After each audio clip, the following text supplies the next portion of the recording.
it's Jess from Snow Beauty Co. Today we're changing things up a bit and we're going to talk about lighting. Richie and I made a DIY lighting kit and we wanted to show you kind of how to do that on your own. This is the before and this is the after. Much better, right? My husband Richie's going to walk through how to build a DIY lighting kit. He's the man behind the camera. Hey guys, it's Richie here and today we're going to go through the kit. Awesome. We are here at the Home Depot to build our DIY lighting kit. Let's go inside.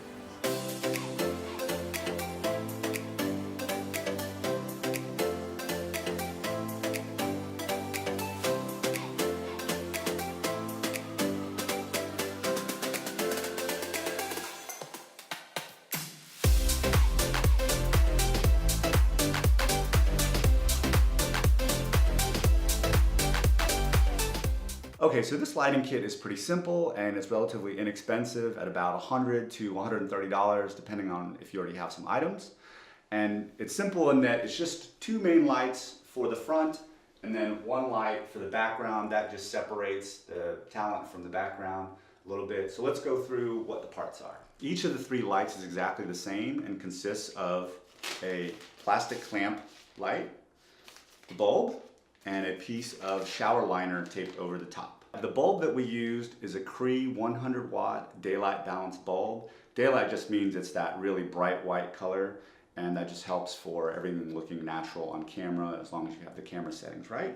And then we did the 100 watt as opposed to a lower wattage just so that you can have an option to go brighter if you need to go brighter. And the shower liner is just the thinnest shower liner that they have, and what this does is it diffuses the light and just makes the light softer. If you don't have the shower liner at all, then you get some harsh shadows, so it just helps to make it nice and soft. Now, placement of the lights for the two front lights is key. You want them slightly above head level and you want them on either side in line with the camera.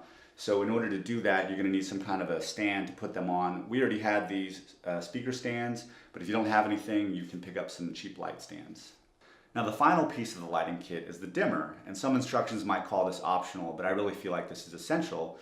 What the dimmer does is you can plug your light in here and then it will be dimmed according to wherever you have the slider. So you can go full brightness or anywhere in between all the way down. And this just makes it a lot easier to control the amount of light you have in the front versus the back. Just helps a lot.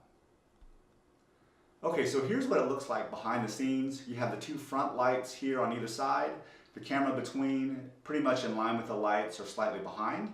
And then the back light, like I mentioned, just creates some separation by lighting up the background. And you can experiment with the level of lights with the dimmer on the front versus the back and see how that looks on camera. Okay, so the last thing I'll mention is setting your camera's white balance. This will make everything in the video actually look right, how it's supposed to look. We're using daylight balance bulbs, so you'll make sure your white balance is set to daylight, or you can punch in the actual number in Kelvin, which in the case of these bulbs is 5,000. Thanks so much for joining in this week's vlog. I hope you enjoyed our little behind the scenes footage. If you have any lighting tips you'd like to share, we'd love to hear those, so just leave a comment. See y'all next week. Bye.